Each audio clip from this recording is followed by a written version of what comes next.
Yeah. I'm with you. I understand that. I think also what you're looking at is this idea of 7 generations into the past and into the future. You're often looking at familial epigenetic inheritance going back many generations. So, for example, I don't know if you've come across family constellation, which is it was brought back to Europe by a missionary called Bert Hellinger from Germany, and he understood that all families have this system, like the energy of a family is a system, and that if the system is upset by trauma going back generations, let's say, for example, a mother loses a son in the First World War, and it's her favourite son, and all of her other sons survive, and so on. The fact that her favourite son dies leaves a deep wound in the family. Her favourite son and the youngest son wants to make the mother happy, and she can't, and all of a sudden the whole family system is disrupted. And that system passes on through the family and in very convoluted forms. So the youngest child will be carrying the grief of the mother because he always wanted to make her happy. And when he carries the grief in his life, he will be inexplicably depressed because he's carrying his mother's grief. And then his own children will be born into a system where there's still the ghost of his brother that died in the First World War. And those children won't know that where it comes from, but they'll be the youngest who picks up the same energy of the youngest, who turns out to be depressed. And everyone will say, oh, she just takes after her father. No, she doesn't. She's suffering because the family system broke down because of trauma 3 generations ago. And these things are taking advantage of it. Exactly. And so this is where you find, you might have demonic entities attached to certain families, or this kind of dysfunctional family type thing, because trauma has upset the natural balance. These entities are able to feed off of that, and then that kind of just... Exactly, and they can smell negative energy a mile away. I mean, it just pulls them in. They jump in there. They're like sharks smelling blood. They go, ooh, food, I smell blood. Here it is, and they bam, right in there, and then they pour gasoline on the fire. These guys are already unstable. They have an unstable family situation. Oh, this guy just insulted me, and then there's an attack here, and then an attack back, and while they're beating each other up, these things are more and more. They're not going to leave once they find something like that. So we're all being attacked by these things at different degrees, at different levels. You have to watch your thoughts and understand that your thoughts are not who you are, and that's what they manipulate. Guy just insulted me, and then there's an attack here, and then an attack back, and while they're beating each other up, these things are more and more. They're not going to leave once they find something like that. So we're all being attacked by these things at different degrees, at different levels. You have to watch your thoughts and understand that your thoughts are not who you are, and that's what they manipulate. They manipulate your thinking. They will throw in a thought that doesn't belong to you. Just like the fisherman thing that you were reading. They'll get a thought and they'll throw it in there, and it'll appear in your mind, and it'll be, okay, how does he react to that? Well, he didn't like that. That's good. Let's give him another one. But keep in mind, they have access to your entire memory. They can go in there and they can pull up all this crap. They know where your damage is. They see and they go, oh yeah, this one did this back then. Okay, oh yeah. If we put a link to that, all we need to do is push their button when something similar appears, and we get this flood of emotion. And then they feed on it. And it's amazing, I think, as well, when you can catch them doing it and you realize what they're doing. Like they did to me the other day. Yeah. It's kind of like, oh, okay, I got you on that one, brother. But how many do I miss? Yeah. One brief experience I had maybe 6 or 7 years ago was I had a very large lump in my breast, and it was growing, and it'd been there for some time. And eventually I really had to do something about it, And I don't trust doctors. I won't go near a doctor. And yet my partner in life at the time was a doctor. He was a medic. And he and I ended up arguing because he said, why don't you get it looked at? I said, because I don't trust you guys to know what you're doing. And he said, I can't believe you're saying this. And I said, well, I'm not. And he said, well, you've got to go do something about it. He was not thoracic. He was a respiratory consultant. And he kind of, he had a pretty astute idea of what was going on in the chest and the area around here. And I said, okay, I'm going to do something about it. So I sat down and I chanted. That's all I did. I changed my diet profoundly, and I sat and I chanted with all of the stuff that comes up from the fear of, having cancer. So, oh my God, I'm not going to see my daughter grow up. Oh my God, I'm going to die. That's exactly what they wanted. That's exactly what they wanted. Yeah. And had you kept concentrating on that, it's a good chance it might have turned cancerous. Okay, so then I kept bringing it up. It could have been cancer. I don't know what it was. It could have easily been cancer. But all this stuff kept coming up, and I was watching it, and I was just scared. I could feel the fear of it, and I was also observing it. And I remember thinking, this is fascinating. This is amazing. I didn't know these things were there. I didn't know these fears were there. And eventually, I boiled it down deeply to being a fear of just not being here anymore, fear of dying. And as I really sat with that deep fear of dying, it dawned on me that it was absolutely inevitable. I was going to die one day. Yeah, there are no survivors. There's no survivors. I wasn't going to get out alive. Yeah. And I thought, what am I afraid of then? What am I scared of? And then at that moment, the light went on, because I thought, let's get rid of it. Let's just dispel that, because there's nothing to worry about. I've got everything to live for. I can do anything. I've got this intense, incredible power of the universe at my fingertips. I just have to hook into this humanity that just wants to live and express itself. And within 2 months, that lump was completely gone. It just disappeared. It evaporated. And that was kind of like, to me, just a demonstration of how you have to sit with these fears, front them out, and just say, come on then, what are you really afraid of? What is really going on? What is actually going on? And if you can find that core awareness that it doesn't really matter what they say or do. Well, you kind of need to come to, I think you need to come to a balance also. Sherry's like you. She will not, you couldn't drag her into a doctor's office with a bulldozer. She would not go.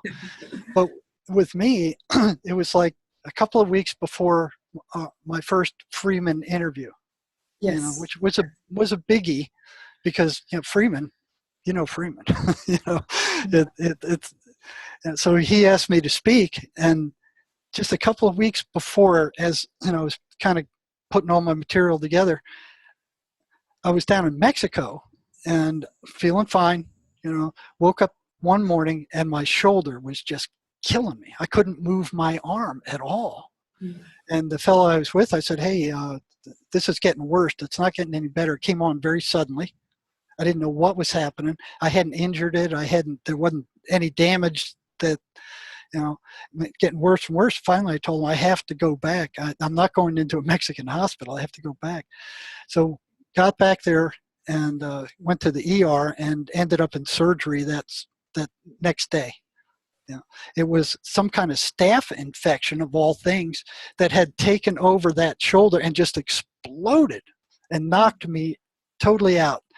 And they had to operate, and they did something that was just, they tore the crap out of that shoulder, and it was like 3 months of physical therapy before I could even use that arm again. And I asked the surgeon, I said, what's with that? I didn't feel anything with it coming on. Usually there's a lead up, you start feeling some aches or pains, and it was just all of a sudden, just bam, like that, just right before the Freeman interview. And it knocked me out for 3 solid months. It took all my energy to recover this painful physical therapy that was just agonizing. And I know in my gut that was them trying to knock that interview out. But Freeman waited those 3 months. And I told him, I said, I don't have enough energy to do an interview now. I'm going to look like a friggin' rag. And he waited and came in. I am virtually certain that they did that, and that if I did not go to a doctor, I could not have coped with it on my own, and it would have killed me. And they told me that. And I asked them, how common is that for this particular thing to happen so suddenly? And they said, very uncommon. Intriguing. Yeah. We call them, in Buddhism, we call them Sancho Shima. They're the devilish forces of the universe that stop you doing things. Oh, yeah. We often say when you're about to create great positivity and great value, that these things will attack you, and they're called Sancho Shima. And we expect them. We know they're happening. And it's funny how in Buddhism we just accept this. Do you know what I mean? We don't, I've practiced 35 years, we just accept that the moment you'd start to do something really super positive and valuable, they're going to attack you where you're weak. Oh, I'm feeling that all the time because I've been working on a book since 2014, and the resistance that I'm getting to sit down and writing is just incredible. It's almost like, hey, well, this needs to be done and that needs to be done. You got to do that, and you got to pray then, and then a million other things to do beside write. Yeah, I totally get that. And this is the Sancho Shima. These are the devilish forces that we understand of the universe. And the way we try and front it out as a Buddhist is we just try and chant the best outcome, chant to break through it, because they can only attach to you where you are already damaged. They can't attach to you where there's no history of hesitation or trauma or whatever else there is. They can only attach where you're weak. And so they have to have the right to be there, and that right is the damage that you're not dealing with. Exactly. So, the part of the tenacity is just to no matter what, keep persevering. Not necessarily with the writing. I have the same issue with my writing. I've written 3 books. They're available online, and they were easy. They just came off the pen. But can I write another one? I'm really finding it challenging. I've written 35,000 words of a novel or a book about my personal experience through schizophrenia. Can I finish it? I cannot get to finish it. Yeah, that's the same thing I'm facing here too. I mean, it's just like, and Sherry's on me all the time. You got to finish this. You got to, because she's been editing it. Yeah. And it's like pulling lead weights. I have to make myself sit down and do it. Yeah.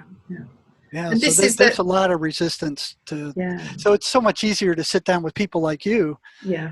And make these things, and then the information gets out, and spread it as far as you can. Yeah.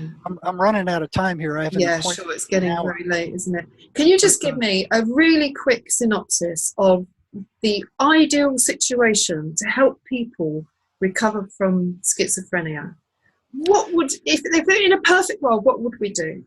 Well, it would be a patient who is hearing voices, knows they are not who he is, knows that they are taking his energy and being parasites with it, that they've gotten him into a whole lot of trouble, the whole time he's been hearing them, that virtually everything they're telling him are lies, and not to believe what they're saying. So that's where Sherry's That's a Lie program comes in. What happens with that program is they feed you a lie, and if you buy into it, it's almost like the fish hook thing. They throw in that hook, it's a lie, it's going to cause a lot of trouble if you bite and generate a lot of emotional energy.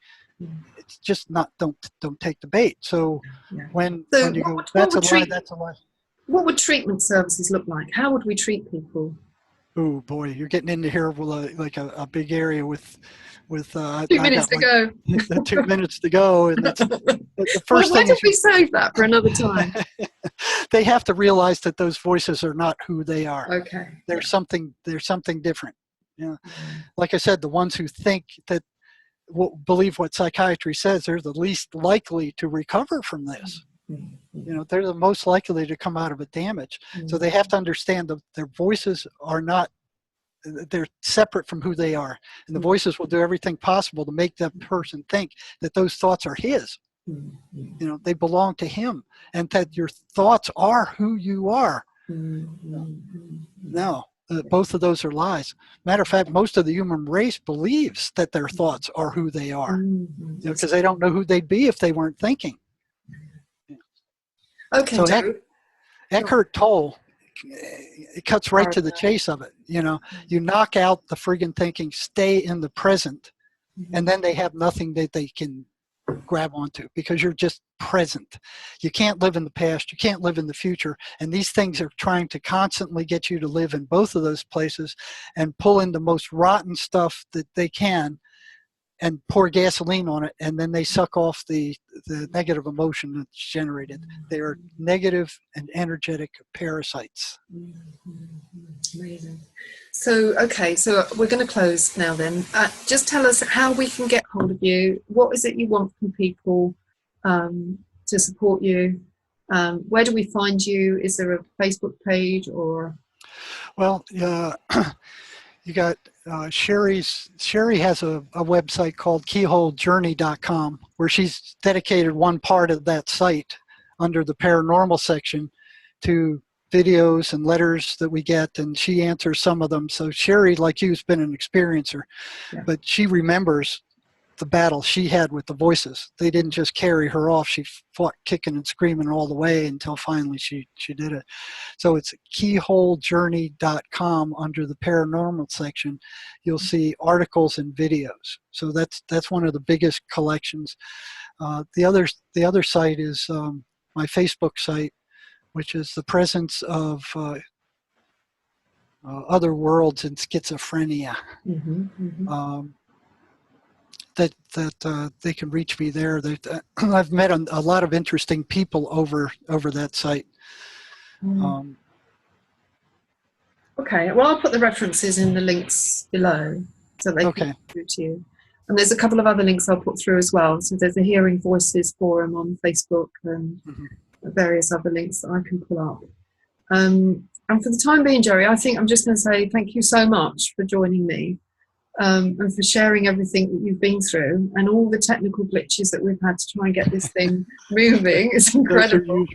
Incredible. They seem to follow you around, or me perhaps. But yeah, no, it's been a real pleasure. Thank you so much. And let's catch up again another time. Okay, well, get responses from your viewers and think about this stuff, and then we can meet again sometime. Get this information out. The medical mafia is not going to like this. And maybe I can help you with your book, and you can help me with mine. Oh, that'd be great. Let's do it. Okay, that's amazing. So, yeah, I'll catch up with you soon, Joe. Okay, send us whatever you come up with, and we'll post it on Sherry's site also. I will do. Yeah, I'll send you the links. Yeah. Cheers. All right, it's been a pleasure talking to you. And you. Cheers. Bye. Okay, take care. Bye-bye.